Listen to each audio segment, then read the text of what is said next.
Bismillahirrahmanirrahim. Assalamualaikum warahmatullahi wabarakatuh. Permisi dokter, permisi teman-teman, permisi kakak-kakak, izin memperkenalkan diri.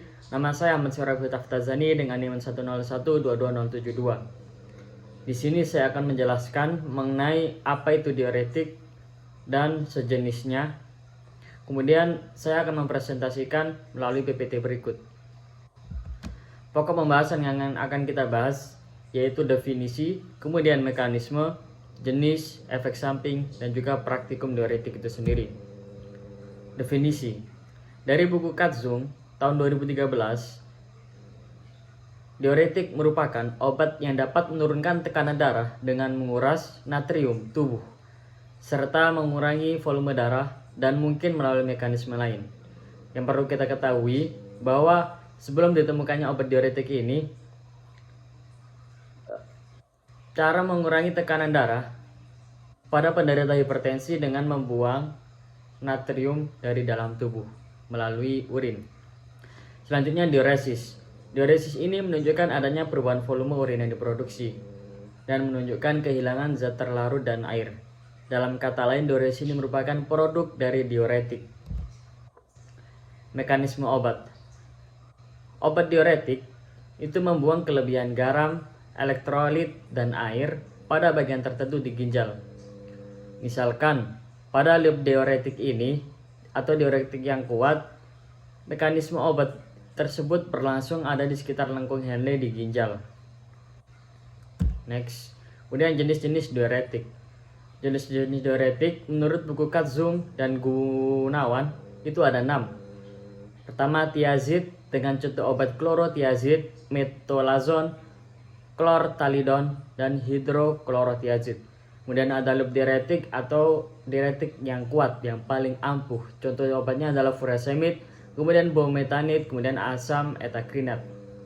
Yang ketiga, inhibitor karbonat anhidrasa dengan contoh obat acetazolamid dan benzolamid.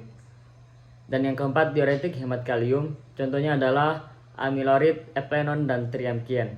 Kemudian yang kelima, diuretik osmotik dengan contoh obat manitol. Kemudian antagonis vasopresin dengan contoh obat konifaptan dan tolvaptan. Next. Untuk efek samping dari diuretik ini secara umum yaitu mual, muntah, kemudian terjadinya gangguan keseimbangan elektrolit. Elektrolit di sini baik berupa magnesium, kalium, kemudian natrium ataupun kalsium juga bisa. Kemudian efek samping lainnya yaitu diare. Selanjutnya kita ke praktikum. Pertama, tujuan praktikum untuk memahami efek diuretik pada volume urin untuk membandingkan efek diuretik hidroklortiazid, furosemid, dan placebo. Hidroklortiazid ini merupakan jenis diuretik tiazid dan furosemid jenis diuretik loop diuretik, serta placebo tidak termasuk dalam jenis diuretik. Subjek, relawan sehat, kemudian alatnya ada timbangan badan, stopwatch, pengukur tekanan darah, stetoskop, endskun, masker, gelas ukur atau tekanan atau tempat urin, dan tisu. Kemudian alat dan bahan yang dibutuhkan ada air minum, placebo, furosemid 40 mg, kemudian hidroklortiazid atau HCT. Untuk metodenya, pertama, subjek bersedia untuk berpartisipasi dalam percobaan dengan memenuhi syarat berikut. Normotensif atau tekanan darah tidak kurang dari 120/80 mmHg.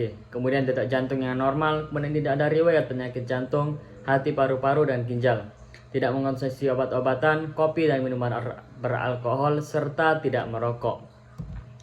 Yang kedua, subjek hipersensitif terhadap salah satu obat yang digunakan dalam percobaan akan dikeluarkan dari percobaan.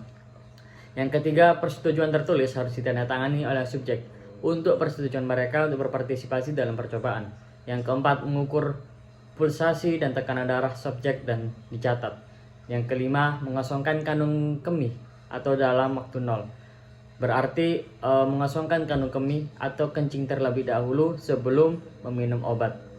Yang keenam, mengambil salah satu obat percobaan, di sini placebo atau furosemid atau hidroklortiazid dengan 250 ml air minum. Kemudian para mahasiswa dan relawan tidak tahu mana obat yang diambil atau double blind. Selanjutnya yang ketujuh, subjek minum 200 ml air setiap periode 30. berarti 30, berarti 60 setelah konsumsi obat. Kemudian kumpulkan semua urin yang terbentuk pada poritik 0 sampai 15, kemudian 15 sampai 30, kemudian 30 sampai 45, kemudian 45 sampai 60. Ke-9, mengukur volume masing-masing sampel. Dan yang terakhir, mengumpulkan data dan membandingkan antara placebo, furosemid, dan hidrokolortiazid. Berikut merupakan tabel di praktikum kali ini yang akan kita gunakan selanjutnya. Tabel pertama mengenai karakteristik sehat relawan dalam percobaan ekskresi obat di ginjal.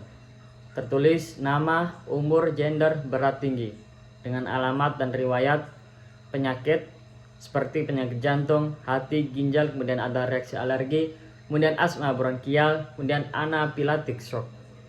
Dan selanjutnya hasil penelitian volume urin antara probandus.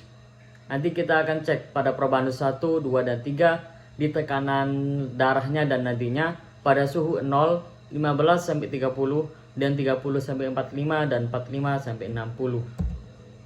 Ini referensi saya, ada bukunya Gunawan, kemudian Katzung, sama ada kuliah pakar. Terima kasih, cukup sekian dari saya. Wabillahi taufiq wal hidayah. Assalamualaikum warahmatullahi wabarakatuh.